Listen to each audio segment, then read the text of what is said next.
a former member of the Alabama Crimson Tide, has transferred to Missouri. And speaking of new blood, is that the direction Missouri should go in its defensive coordinator search, or roll with continuity? Let's talk about that and Missouri's loss to Kentucky in hoops right now on Locked On Mizzou.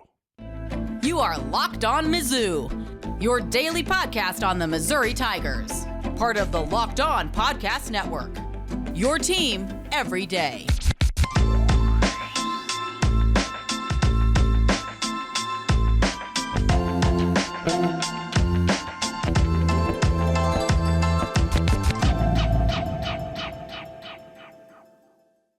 Hey, all you true sons and daughters, I'm John Miller, your Mizzou mafioso, and one heck of a model American. And by the way, just a quick reminder, these days every new potential hire can feel like a high-stakes wager for your small business. That's why LinkedIn Jobs helps you find the right people for your team faster and for free. Post your job for free at linkedin.com/lockedoncollege. Terms and conditions apply.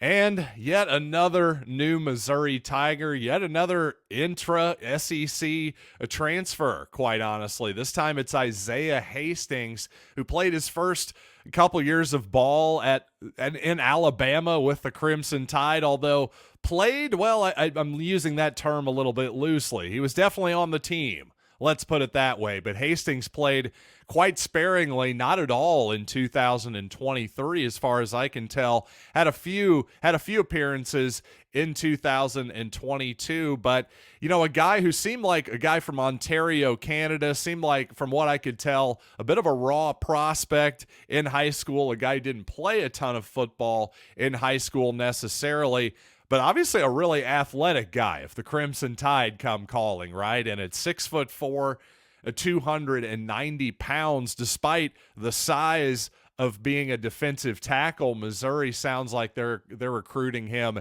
and have him committed, I should say, as a defensive end. So interesting move there. Kid had offers in this most recent process here in the portal from several Power 5 schools, including Washington, of course, the national runner-up. And notably, though, Missouri was the only team from the SEC where Hastings held an offer, and perhaps that helped seal the deal. So welcome to Columbia, Isaiah Hastings. And speaking of some of those other defensive linemen from the SEC, including Chris McClellan from Florida and Darius Smith from Georgia, a lot of interesting names. Hopefully Missouri can reload on defense and hopefully be as good as they were last season, if not better. You never know. But I got to say, there is a possibility, of course, to point out the obvious, that Missouri regresses next season defensively as well. Not just because Blake Baker has moved on to LSU, of course, but because Ennis Rakestraw is no longer there. Chris Abrams-Drain, to me, the number one part of that Missouri defense that made it successful, among many things, by the way. But to me, just to assume that we're going to replace their productivity and efficiency on that Missouri defense, that's a little bit far to me. So what does that mean? To me, for all the talk about this defensive coordinator position, and interestingly, really not much information is leaked out so far as I can tell. It seems like Missouri being very tight-lipped with this search here, without a doubt. But so that makes me wonder, should Missouri go outside the program? Should they keep the continuity? What is the value there? And the more time that goes along here, I'm starting to think maybe we should just go with the continuity, whether that is DJ Smith, the linebackers coach, or Kevin Peoples, the defensive backs coach, whether it's Smith and or Peoples, whatever the arrangement is. It does seem like there's some value in keeping the continuity there. At least that's what I'm leaning toward. Now, obviously, Eli Drinkwitz has 1,000-fold the information I do, and I'm going to trust him with making that decision. What I'm more interested in is trying to put my mind in Eli Drinkwitz's position because, well, actually, he went with continuity. his first season at Missouri, you might remember. Of course, in 2019, Barry Odom's offense obviously let him down that season. You could argue Barry Odom, let himself down by hiring his offensive coordinator, Derek Dooley, as well. We could definitely argue that. But the point is, the thinking was in 2020 when Eli Drinkwitz showed up, hey, the defense isn't the problem, so let's fix the offense. That's Drinkwitz's specialty. And, hey, let's keep Ryan Walters around, keep that continuity. And ultimately, that didn't totally work out. Now, while Ryan Walters and his defense had some memorable moments, certainly in the 2020 season, most notably that goal line stand, I would say, taking down LSU, of course. Take that, Blake Baker. No, but seriously, though, that was a great moment. But overall, again, in that game, Missouri gave up, I believe, 41 points in that ball game. That was kind of a trend. The Missouri defense was very mediocre that season, despite an NFL caliber linebacker in Nick Bolton, among some other really good players on that team. So if you're Eli Drinkwitz, you're probably thinking, did that really work out? Did the whole continuity thing actually work out for me? Because it didn't seem like it totally did. Now, of course, this is a totally different situation. I'll give you that. Again, we're working through the thought process here. If I'm Eli Drinkwitz, I'm going, okay, the continuity thing didn't work out in 2020, but I didn't really know Ryan Walters either. He knows DJ Smith. He's been around this entire time. So if he thinks he's coordinator worthy, just make the move and lock that down. Same thing with Kevin Peoples. I would say the exact same thing. On the other hand, I don't know if DJ Smith, for example, wants to be a defensive coordinator. That's just something I think we're all assuming at this point.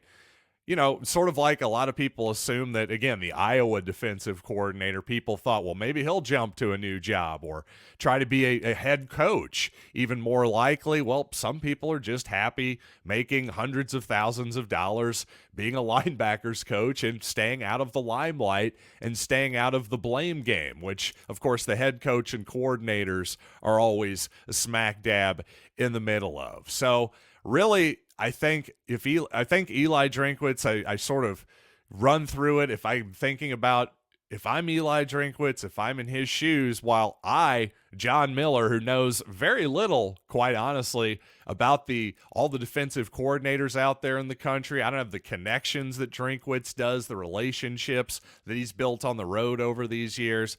You know what? If I'm him, I'm probably thinking, you know what?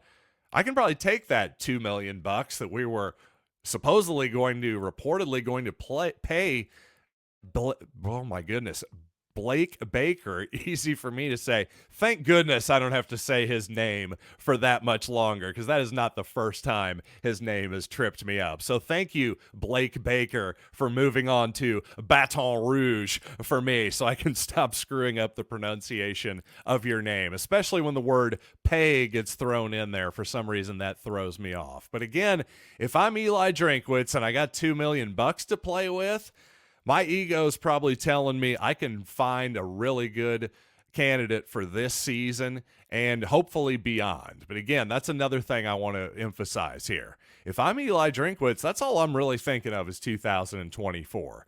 If this is maybe a guy who's a hot candidate who maybe will only be here for a season, who cares? I just want to do whatever is best for 2024 because, as we've seen, again, for the 1,000th time, these guys are mercenaries. You can't count on tomorrow, so let's just play for today.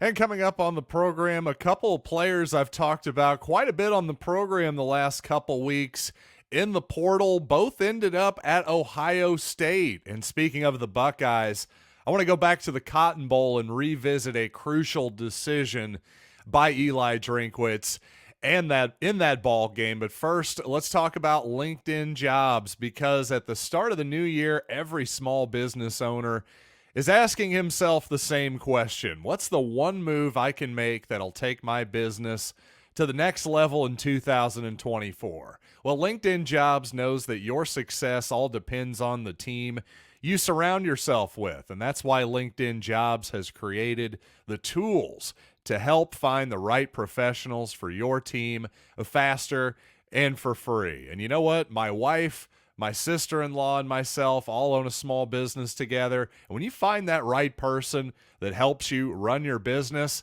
it just takes so much stress and time back on your plate, stress off the table, time back on the table. It's all good. It's win-win is all I'm trying to say. So when you post your job for free at linkedin.com/lockedoncollege, I promise that you'll find out why small businesses rate LinkedIn jobs number one in delivering quality hires versus leading competitors. So again, post your job for free at linkedin.com/lockedoncollege. That's linkedin.com/lockedoncollege to post your job for free. Terms and conditions apply.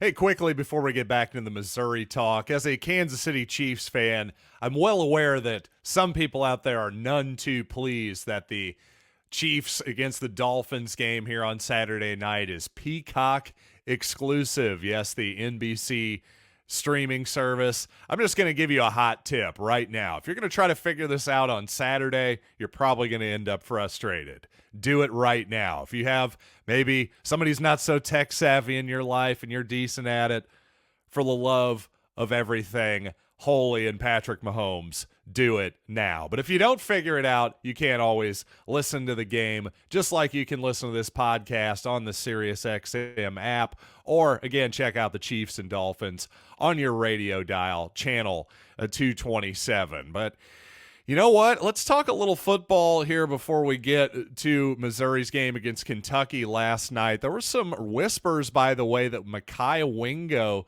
the erstwhile Missouri Tiger, now with LSU, there were some rumors that he might possibly come back. I had heard some rumor and innuendo there. Well, ultimately, Wingo has decided to try his hand at the NFL. So best of luck to him, I suppose, right? We're supposed to say that. That's the thing that we're supposed to say and be classy. No, seriously, I don't wish him. I'm a well-wisher in that I don't wish him any specific harm. That's a Mo Sizlak line for all of you out there. But in all seriousness, folks, there was some other interesting news out there. Will Howard, the former Kansas State quarterback, I had made mention of the fact that Ohio State, in the lead up to that Cotton Bowl, hadn't made any moves at quarterback and in the portal. And, well, if it's going to be Devin Brown next season, might be a long season for the Buckeyes. And I'd also mention, hey, Will Howard, speaking of rumor and innuendo, you put two and two together, you saw he had started following a lot of Buckeyes on social media. And indeed, the former Kansas State product ends up with the Buckeyes. I've seen just a lot of differing opinions on him for sure. I think it's just hard to separate him from Kansas State in that offense. I'm a big fan of what Chris Kleiman does up there offensively. Will it work with Ohio State? We'll just have to see. That's definitely a different offense, but some of the stuff definitely translates too. And also Kenshawn Judkins, the Ole Miss running back, ending up at Ohio State as well. Some people were asking, hey, could he end up at Missouri?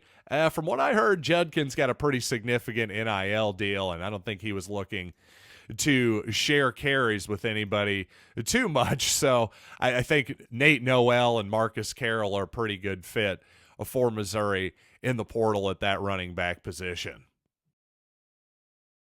Now, speaking of Ohio State, back to the Cotton Bowl for just a little bit here when Missouri was leading 7-3 in the fourth quarter. Eli Drinkwitz had a decision to make. It was 4th down and 1. Do you kick the field goal from, I believe, about 40 yards for Harrison Mevis? A makeable, but not an automatic kick, by the way. That's something I think that a lot of the take the points crowd often takes for granted a little bit unfairly in their arguments is when they say take the points. Well, you don't just take the points, do you? You actually have to make the kick. Now, indeed, yes, you've got a good chance at scoring there. I'll give you that. But take the points, I just think that's a little bit disingenuous. Go for it. Now, that's actually an honest argument because there's an element of risk there that is not there in take the points. But clearly there is a risk still in kicking the field goal. But the real risk there was not much either way. And I think that's the part that people are missing, because when the risk is about the same, well, clearly the reward is a lot bigger. You kick the field goal and go up 7 points, still a one-possession game. Ohio State needs a touchdown regardless if it's a 4 or a 7-point game. And most of the logic I've seen on the more conservative side of this argument has been that, hey, you have then a 7-point lead against a team that I don't think is capable of scoring a touchdown. Well, again, if you don't think they're capable of scoring a touchdown, then you don't think they're capable. You need a touchdown to get a 4-point lead too, to put it quite simply. If this is seeming overly tedious and pedantic and maybe simplistic, I'm just trying to make this as clear as I possibly can to show you that really the risk there was very, very minimal, and especially when you consider it's 4th down and 1. And as I said, if it were 4th down and 3, 4th down and 4, I would have agreed with the call to go for the field goal. But on 4th down and 1, the way that Missouri had started to wear down the Ohio State front seven a little bit in the fourth quarter in that ground game, it just felt like Missouri was much more likely than not to get the yard, first of all. But again, the upside much, much outweighed the downside, in my opinion, just based on the way Ohio State had played at that point. It'd be one thing if you were in some type of shootout game or something. Honestly, I can't even really conjure a scenario where I don't think Missouri should have gone for it there. I think that was just the right call regardless, even though, honestly, again, as the way played out, is the way the game played out, as I said at the time on social media, I said, hey, I would go for it here, but if Drinkwitz kicks the field goal, I'm not going to really be that mad about it. Honestly, with enough time to think about it, even though I wouldn't have been mad about it and would have understood his feelings there, I do think it would have been the wrong call. Because again, if your logic is, and it ended up being correct, that Ohio State is not capable of scoring a touchdown in this particular game, in this particular moment against this Missouri defense, well, you were correct. So again, 4 and 7, what's the difference? You were right. Just go for it. Even if you don't get it, Ohio State wasn't going to win the game anyway, as it turned out.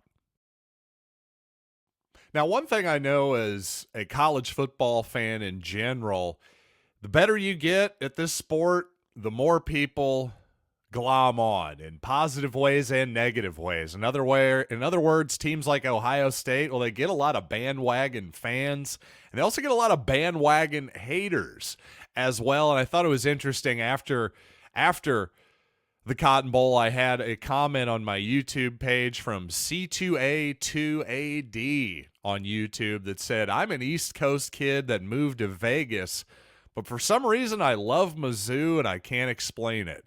I used to always have Missouri stuff in high school and got made fun of, but I never cared. Their colors are great, and great win versus Ryan Day. Won me some money, and I hate Ohio State. So there you go. The love for Mizzou, the hate for Ohio State. And honestly, this is a moment where Missouri can get some bandwagon fans across the country. And if you don't think that doesn't help in terms of recruiting, you're crazy. You want to get the kids on the bandwagon, and kids are the ones who do hop on the bandwagons the most aggressively, by the way. So again, I've often thought Missouri's colors, the black and gold, it's something you can wear every day just to the gym and not stand out like some weirdo Oregon fan or something like that with your bright neon colors all the time. To me, the black and gold looks good in just about any scenario, but obviously I'm just a tiny bit biased there. But again, there is no doubt that in 24, Missouri has an opportunity to flip a lot of casual fans. I can't wait for it. Hopefully they get her done. And sort of like against Kansas, Missouri played pretty well against Kentucky for a lot of the game, but it just wasn't enough to ever realistically get an actual victory for Missouri. So let's talk about that and why Shawn East has been awfully good this year. At the same time, I think he needs to actually be even more aggressive with one part of his game in particular. But before we get there, I just want to tell you that the NFL regular season is finished, but of course the playoffs are here, including on Peacock, and you can get in on the action with FanDuel, America's #1 sportsbook. Right now, new customers get $150 in bonus bets guaranteed when you place a $5 money line bet. Again, that's $150 in bonus bets, win or lose. The app is so easy to use, and there's so many different ways to bet, including on 10-1 the Kansas City Chiefs to win the Super Bowl, or really, how about little under 5-1 plus 490 to win the AFC? Listen, I'm not telling you the Chiefs are going to win. I'm just telling you that anybody who thinks they can't win, I think, is overestimating it a little bit.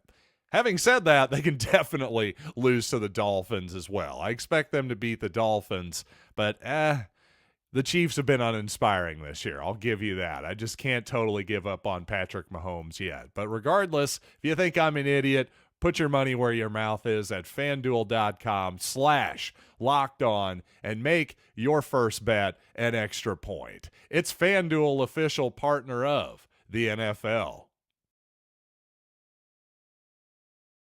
You know, I got to be honest, Dennis Gates seemingly complaining about the officiating in the previous game against Georgia.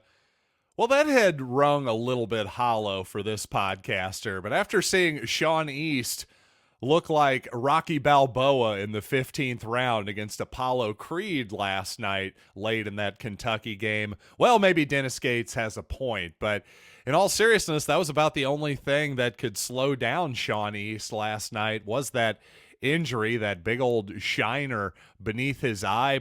Thought his nose might have been broken for a second. It looks like he escaped any maybe serious injury or broken bones there or anything like that. Fortunately, no broken orbital sockets or anything like that, but pretty impressive that they were able to manage to call a foul on Shawn East on that particular play, I have to admit. Even for college officiating, that was pretty impressive. But for the most part, actually this season, I know that to me they have gone a little bit too far. I know I'm digressing here just a little bit, but in terms of overall college basketball, I like that it's not just a charge fest anymore. At the same time, I almost think the pendulum swung a little bit too far to where it's now almost NBA-like. And I like the NBA, by the way, but I think the NBA has swung too far in terms of, hey, dribble penetration. You basically fling your body into the defender, and 9 out of 10 times you're going to get the benefit of the doubt.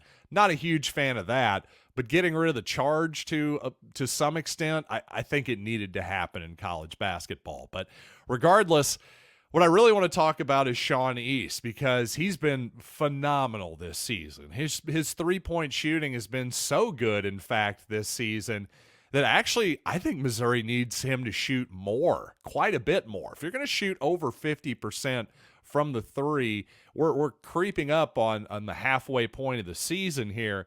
At a certain point, you're not shooting enough of them. Fire away, bombs away at this point, because even if he shoots a few more and that brings a few more a game, brings that clip down to, say, a Kobe Brown like 45% or something like that, my goodness, we'll live with that all day. So again, I'm not saying that everything is on Shawn East to just carry us and shoot more, because obviously there are a lot of problems right now for Missouri basketball. But at the same time, if I could just see that level of frankly effort and just a sense of desperation, a sense of urgency from this team that I saw on the road in Allen Fieldhouse against Kansas, saw it again last night against Kentucky. If they just brought that same energy and effort the entire game against Seton Hall, for instance, against Kansas City, well, you never know. They might have had another victory or two on their hands, because this team just is not talented enough to have the luxury of taking its foot off of the gas. That's just my humble opinion. That may sound simplistic, but how else do you explain Missouri playing this well against Kentucky, relatively speaking, against a really, really good Kentucky team, a much better Kentucky team than they had last season, For instance, how do you explain that versus some of their other performances? Losing to Georgia at home, for instance. It's not as though Missouri was shooting the lights out from the three-point line last night. They had their hot moments. Certainly it was nice to see Noah Carter get his stroke back a little bit from downtown, especially in the first half. But 8 for 28, 28%, that's not exactly anything to write home about. I think a lot of that is just a sense of urgency from the Tigers, and if they're going to have a semi-decent season, at least try to claw their way into the NIT here this year, they're going to need that sense of urgency a heck of a lot more often than not. I'll promise you that. And thanks, as always, for making Locked On Mizzou your first listen every day. For your second listen, check out Locked On Sports Today on YouTube and subscribe to the first ever national sports 24/7 streaming channel. That's Locked On Sports Today on YouTube, and subscribe. So until next time, I am John Miller, and thanks as always for listening to Locked On Mizzou.